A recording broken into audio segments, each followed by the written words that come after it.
my name's Julie Wilkinson, and I'm here at South Portland High School, where it's looking to be a very nice day. Throughout March, we should see a lot of days like this, very nice but also very cold. These conditions should stick around until April, where we start to see a bit of rain.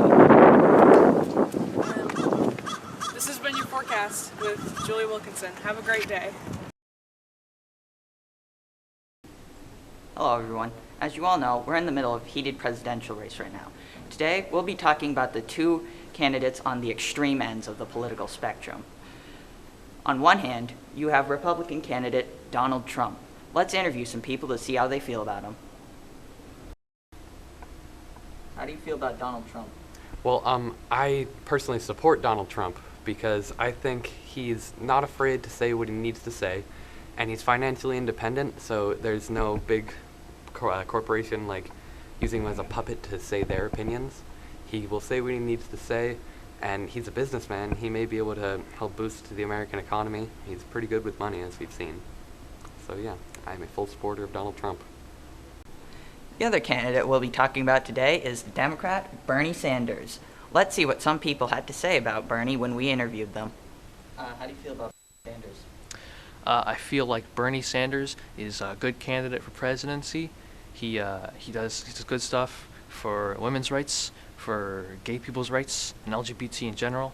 I feel like he does good stuff for people who aren't white. And I feel like overall, I agree with most of his political opinions, if not all of them. That's my opinion on Bernie Sanders. Hello and welcome back to our news report. So everyone knows that the presidential caucuses are going on right now, and it's the craziest thing we've ever heard of. During the 1964 presidential election, President Johnson invited the White House's reporter, Frank Carminer, and two colleagues onto the Air Force One. When they got onto the plane, they saw President Johnson naked. And so President Johnson just finished his speech for today, and the reason why he was naked because it was a hot day. Thank you for joining our news report. Well, here we have Mr. Brenner. He is the coolest person in the school. We're here to ask him what his views were on the South Portland boys basketball game for the state champs. Well, Sam, I'll tell you, sometimes there's an old expression that it's too bad either team had to lose, and I typically don't believe that, but I felt that the other night. I felt like both teams deserved to win that game. Both teams played hard and really competed, and we just ran out of time at the end. I think one more overtime we would have had them, but the boys did themselves proud. You know, I think there was one play in the game that I'll never forget. It's when Riley Hassan dove for the ball on the sideline and batted it across the court to the other sideline. Jack Fiorini came over, dove, saved the ball, sprawled out. DeAndre White picked the ball up, and we went down, and I think we scored. And I think that play sort of typified the whole game for us. And I think the whole place was up clapping after that play for both Riley and Jack for their hustle. And like I said, I think Portland came into the game thinking it was going to be easy, and we battled them every minute of that game. And again, the boys did themselves proud. It was one of the best state games I've ever seen. Beautiful. Thank you very much, Mr. Brenner. You're welcome, Sam. It's been a pleasure.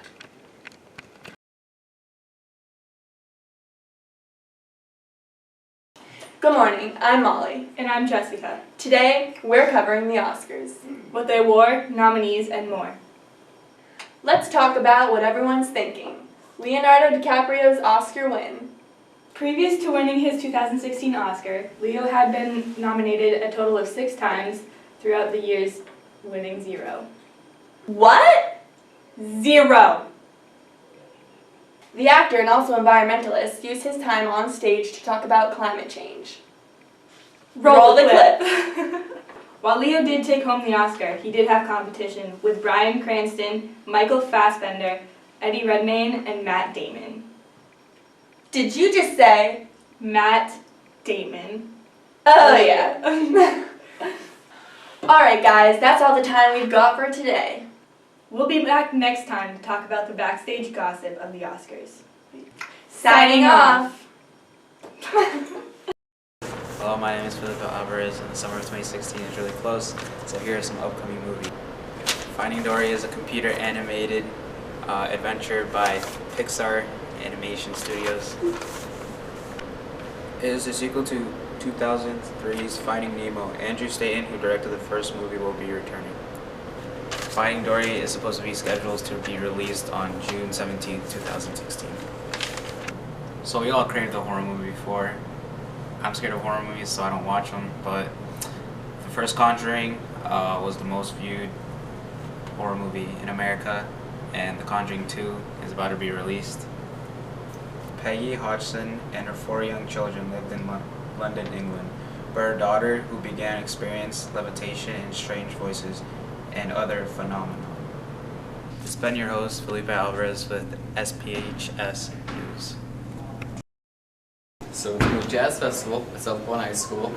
About 2,000 people are coming, over 20 schools, and it's going to be about 8 o'clock in the morning till 8 o'clock at night. So South Portland has some of the best jazz bands. There's going to be several performing, and with all the schools coming, we're hoping to get some good scores overall.